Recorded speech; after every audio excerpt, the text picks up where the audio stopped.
Napakarami pong nerve endings dyan sa tinggil ng babae. Kaya karamihan po sa mga kababaihan ay required talaga ng tinggil stimulation para makatapos or maabot talaga ng babae ang rurok ng tagumpay. Maitim ba skin, underarm at singit mo? K-Skin ang bahala sa'yo. Premium ang ingredients, paraben-free and sulfate-free, and FDA-approved, kaya safe for everyone. With K-Skin, ibalik ang alindog mo. Huwag nang magpahuli.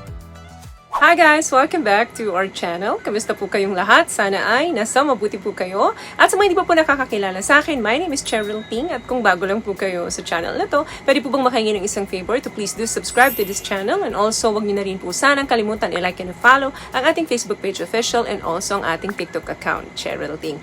Maraming salamat po. And for today's videos, another concerned video po, ang sabi niya is, Hello Ma'am Ting, please advise naman, bilang isang babae, ano po ang ibang ways to help my girl to achieve her big O? Minsan kasi, hirap ko siyang mapatapos. Okay, number 1. Unang-una na dapat mong gawin at dapat mong malaman. Learn and understand her body. Dapat kabisado mo at naiintindihan mo kung ano yung katawan niya, weakness niya, saan ang strength niya. Alam niyo po, ang vulva ng babae ay napakaraming iba't ibang places na pwede siyang ma-turn on. Ano yung vulva? Halimbawa, ito yung kanyang pipay. Ayan, yung kabuuan, yung ibabaw niyan. Diyan mo makikita kung nasaan yung kanyang tinggil, kung nasaan yung kanyang labasan ng ihi, at saan yung kanyang vaginal canal. So, hindi pwedeng hagod ka lang ng hagod dahil gusto mo. Hindi pwedeng kain ka lang ng kain. Hindi pwedeng pasok ka lang ng pasok dahil gusto mo. Each vulva and vagina is different po sa aming mga kababaihan. So, make sure you get to know her private part with love. So, dapat hindi ka lang basta in love doon sa ginagawa mo. But instead, in love ka din doon sa parteng yun naming mga babae. So, get to know her body and appreciate the unique beauty of it. Number 2, arouse her mind. Tandaan natin na ang ating brain ang may pinakamalaking sex organ sa parte ng katawan natin. Kasi dyan lahat na turn on, and of course, dyan din lahat na turn off. Yang brain natin ang nagbibigay ng signal kung dapat ka bang ma-turn on or dapat ka bang ma-turn off. So, very important na nasa mood ang babae. Kasi pag nasa mood ang babae, mabilis siyang magkaroon ng mental arousal. Yan yung mood for sexual pleasure.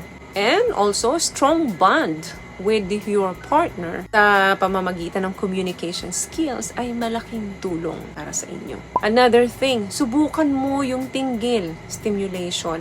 Alam nyo ba na hindi porket tinggil ng babae yan, pag hinagod nyo, yun na. May mga parte or may mga angle sa tinggil ng babae na kung saan sarap na sarap sila. Ang tinggil po ay isang maliit na parte lang ng nasa labas ng vulva ng babae yan. Malaki po iyan sa ilalim. Yang nakikita nyo po ay parang iceberg lamang. Ang kabuuan niyan ay nasa ilalim. Ito po ay isang hub or isang bahay ng female pleasure. And it's packed with thousands of nerve endings. Napakarami pong nerve endings dyan sa tinggil ng babae sa kabuuan ng kanyang vulva. Kaya karamihan po sa mga kababaihan ay required talaga ng tinggil stimulation para makatapos or maabot talaga ng babae ang rurok ng tagumpay. What I love about this product, itong No More Dark Secret ng K-Skin, bukod sa may advanced whitening na siya na kung saan pwede niyang matulungan na pumuti yung mga singit-singit mo, moisturizing, meron siyang anti-irritation, antibacterial, maintain healthy pH level. Hindi lang pambabae, meron din po tayong pang lalaki. Another thing, focus on pleasure, not pressure. Kesa naman iniisip mo or inaantay mo kung kailan ba siya talaga makakatapos after ng mga ginagawa mo sa kanya. Just enjoy lang the process.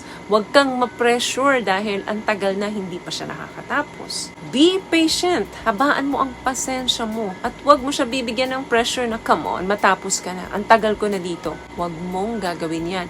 Big turn off sa babae yan. Last one, huwag mo rin kalimutan mag-engage sa oral est. Marami na pong study ang napatunayan, marami na pong survey ang naganap na ang karamihan sa mga kababaihan ay nakakatapos kapag may oral, in additional to vaginal intercourse. Kaya dapat during loving, dapat ini-explore ninyo ang kabuuan ng kanyang katawan. Even yung mga thighs niya and other parts na nakapaligid doon. Kung baga, limitless ang pag-explore mo doon sa katawan ng partner mo.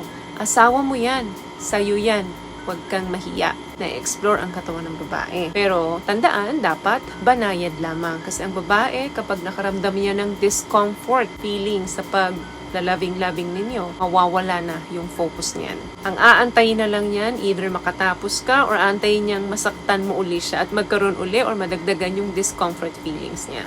Yun kung gusto mo lang naman, mapaligaya talaga yung partner mo. At palagi mo siyang mapatapos sa tuwing kayo ay nagla-loving. So, may natutunan ka ba sa mga napag-usapan natin ngayon? At kung nagustuhan niyo ang ating video, please give it a thumbs up, comment down below, and also share this video na rin po sa mga kaibigan na sa tingin niyo matutulungan ng video natin. Once again, palagi po kayong mag-iingat at palagi po kayong manalangin. Thank you guys for watching and see you in our next one. Always love yourself and be a blessing. Bye!